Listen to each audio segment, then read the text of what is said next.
तो hello guys, कैसे हैं आप लोग। उम्मीद करता हूं अच्छे होंगे और आप लोगों के बेहतरीन सपोर्ट से हम भी बहुत अच्छे हैं। तो आज हम लोग करने वाले हैं स्पीडी का जीके का क्वेश्चन, जो प्रीवियस ईयर का क्वेश्चन हम लोग कर रहे थे सीरीज, वही आज हम लोग करने वाले हैं। और आज हम लोग का 20वां सीरीज है, यानी कि 20 से पहले हम लोग 19 कर चुके हैं। अगर आप लोग नहीं देखे होंगे तो जा करके देख लीजिएगा। और ये कब का क्वेश्चन पूछा गया है, तो यह क्वेश्चन पूछा गया है आरआरबी, और आरआरबी में कब का पूछा गया है, तो चेन्नई का पूछा गया है 1996 में का क्वेश्चन है। तो आप लोग ध्यान से देखिएगा, तभी आप लोग पूरा समझ पाइएगा। और किसी से भी पूछ लीजिएगा जो परीक्षा एग्जाम क्लियर किया हो, कि वो हमेशा बताएगा कि आप लोग प्रीवियस ईयर का क्वेश्चन केवल कर लो, प्रीवियस ईयर का क्वेश्चन कर लोगे, उसी से आपका एग्जाम आराम से क्लियर हो जाएगा। तो ये प्रीवियस ईयर का क्वेश्चन कराया जा रहा है, तो इसको थोड़ा आराम से और इज्जत से किया करो, तभी आप लोगों को सक्सेस मिल सकती है।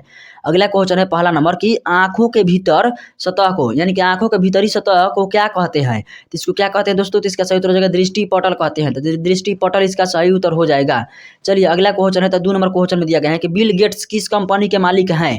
तो बिल गेट्स किस कंपनी के मालिक हैं, तो इसका सही उत्तर हो जाएगा माइक्रोसॉफ्ट के। और दोस्तों बिल गेट्स टॉप 10 बिलियनर, यानी कि धनिक वाले देश है ना पूरे वर्ल्ड में, पूरे धनिक जो व्यक्ति है ना उसमें बिल गेट्स आते हैं। तो इनको हल्का मत लीजिएगा, बिल गेट्स बहुत धनिक रईस यानी कि बिलियनर हैं।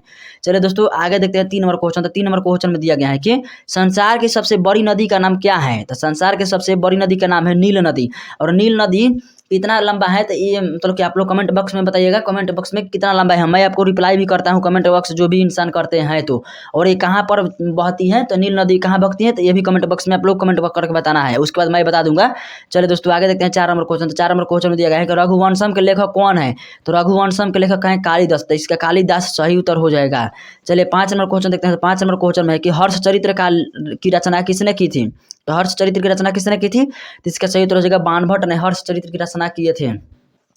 अगला क्वेश्चन है, तो अगला क्वेश्चन 6 नंबर। तो 6 नंबर क्वेश्चन में है कि प्रेयरी का संबंध किससे है। तो प्रेयरी का संबंध घास के मैदान से है। तो कहाँ के घास के मैदान से है, तो उत्तरी अमेरिका के शीतोष्ण घास के मैदान से प्रेयरी का संबंध है। चलिए 7 नंबर क्वेश्चन है। तो 7 नंबर क्वेश्चन में दिया गया है कि गेहूं का सबसे अग्रणी उत्पादक देश कौन सा है। तो अगर गेहूं के बारे में पूछा जाए तो चीन सबसे ज़्यादा उत्पादक करने वाला देश है, लेकिन एक्सपोर्ट नहीं कर पाता है ज़्यादा। क्यों नहीं एक्सपोर्ट करता है ज़्यादा, क्योंकि वहाँ पर जनसंख्या बहुत ज़्यादा है, इसीलिए उत्पादन तो सबसे ज़्यादा करते हैं वर्ल्ड में, लेकिन उसका जनसंख्या इतना ज़्यादा होने के कारण वो एक्सपोर्ट नहीं कर पाता है। एक्सपोर्ट में कौन आगे है, तो एक्सपोर्ट में आ गए हैं यूक्रेन। यूक्रेन सबसे आगे हैं गेहूं के एक्सपोर्ट करने में। 8 नंबर क्वेश्चन है, एशिया के देशों में सर्वप्रथम टेक्नोलॉजी में कौन आगे हैं। तो एशिया के देश में, एशिया में जापान सबसे आगे हैं। तो जापान को आप लोग ध्यान में रखिएगा, जापान टेक्नोलॉजी के मामले में अभी 2050 में जी रहा है। हम लोग अभी 2022 में जी रहे हैं ना, तो 2050 का मजा ले रहा है 2022 में।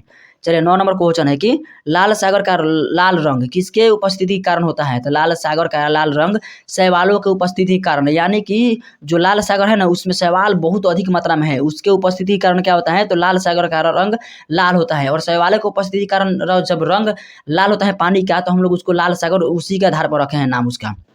चलिए 10 नंबर क्वेश्चन है, राष्ट्रीय विकास परिषद की अध्यक्षता कौन करता है। तो राष्ट्रीय विकास परिषद की अध्यक्षता प्रधानमंत्री करते हैं। तो इसका prime minister is the right answer of this question. तो इसका सही उत्तर हो जाएगा। चलिए आगे देखते हैं क्वेश्चन। 11 नंबर क्वेश्चन में दिया गया है कि भारत में सबसे पहले कागजी मुद्रा का चलन कब हुआ था।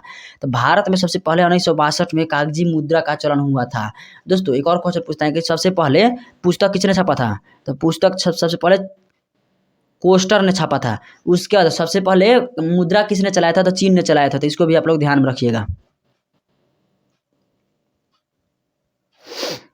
चलिए 12 नंबर क्वेश्चन है, संविधान सभा का पहला अधिवेशन कब हुआ था, यानी कहाँ हुआ था। संविधान की सभा का पहला अधिवेशन कब हुआ था, तो इसका 1862 ईस्वी सही उत्तर हो जाएगा। 1862 में संविधान सभा का पहला अधिवेशन हुआ था, इसका सही उत्तर हो जाएगा। 13 नंबर क्वेश्चन है, भारतीय संविधान में मौलिक कर्तव्य कब समाहित किया गया था। तो मौलिक कर्तव्य कब समाहित किया गया था, तो इसका सही उत्तर हो जाएगा 1976 में। लेकिन संविधान तो लागू कर दिया गया था 1950 में पूरी तरह से, तो इसका सही उत्तर 1976 कैसे हो जाएगा। तो इसका इसलिए सही उत्तर हो जाएगा ना कि संविधान में कोई भी नया नियम लागू करना पड़ता है तो उसका नाम है संशोधन। अगर संविधान को संशोधन करके कुछ भी नियम लागू करना होगा तो आराम से आप लागू कर सकते हैं। अगला क्वेश्चन है 14 नंबर। तो 14 नंबर क्वेश्चन में दिया गया है कि भारत का सबसे बड़ा जलप्रपात जोग या गरसोप्पा किस नदी पर स्थित है। तो इसका सही उत्तर क्या हो जाएगा दोस्तों, तो इसका सही उत्तर है शरावती की नदी पर स्थित है। और शरावती नदी कहाँ है, तो कर्नाटक में स्थित है। और उसके बाद एक और क्वेश्चन पूछता है कि कर्नाटक की राजधानी कहाँ है दोस्तों। तो कर्नाटक की राजधानी है बेंगलोर। तो इसका बेंगलुरु सही उत्तर हो जाएगा, कर्नाटक की राजधानी के बारे में पूछा जाएगा। तो आगे क्वेश्चन है 15 नंबर की, मतदाताओं को परिचय पत्र प्रदान करने की सुविधा कब से शुरू की गया था। यानी परिचय पत्र का मतलब वोट देने से पहले आपको एक घर पर पहुंचाते हैं टीचर, जो मिडिल स्कूल के टीचर होते हैं वो पहुंचाते हैं आपको एक कार्ड जैसा होता है और उस पर आपका फोटो रहता है, तो जिसका वोटर लिस्ट बना रहता है उसी के पास पहुंचाते हैं। तो कब से सुविधा प्रारंभ की गई थी, तो 1975 से प्रारंभ की गई थी। तो इसका 1975 से सही उत्तर हो जाएगा। चलिए 16 नंबर क्वेश्चन देखते हैं। तो 16 नंबर क्वेश्चन में दिया गया है कि सबसे प्राचीनतम स्मारक कौन है। तो सबसे पुराना स्मारक कौन सा है, तो इसका सही उत्तर हो जाएगा अजंता की गुफाएं जो हैं सबसे प्राचीनतम स्मारक हैं। चलिए अगला क्वेश्चन देखते हैं। तो अगला क्वेश्चन 17 नंबर में दिया गया है कि संसार में सबसे बड़ी खाड़ी का नाम क्या है। तो संसार में सबसे बड़ी खाड़ी का नाम है मैक्सिको की खाड़ी। तो इसको आप लोग ध्यान में रखिएगा। दोस्तों एक और क्वेश्चन पूछता है कि भारत में सबसे बड़ी मीठे पानी की झील का नाम क्या है। तो इसका सही उत्तर क्या हो जाएगा, तो इसका सही उत्तर हो जाएगा बुलर झील। और बुलर झील कहाँ पर स्थित है, तो ये स्थित है जम्मू कश्मीर में। और एक और क्वेश्चन पूछता है कि मतलब भारत का सबसे बड़ा चिल्का झील कौन सा है, सॉरी दोस्तों, खारे पानी की झील कौन सा है। तो ये कौन सा हो जाएगा, चिल्का झील हो जाएगा। ये कहाँ पर है, तो उड़ीसा राज्य में स्थित है। तो उड़ीसा इसका सही उत्तर हो जाएगा। अगला क्वेश्चन है 18 नंबर, प्रसिद्ध मीनाक्षी मंदिर कहाँ पर स्थित है। तो प्रसिद्ध मीनाक्षी मंदिर कहाँ पर है, तो तमिलनाडु में स्थित है। तो तमिलनाडु इसका सही उत्तर हो जाएगा। चलिए आगे देखते हैं क्वेश्चन 19 नंबर। तो 19 नंबर क्वेश्चन में गेटवे ऑफ इंडिया कहाँ पर स्थित है। तो गेटवे ऑफ इंडिया कहाँ पर स्थित है, तो इसका सही उत्तर हो जाएगा मुंबई में स्थित है। तो मुंबई इसका सही उत्तर हो जाएगा गेटवे ऑफ इंडिया के लिए।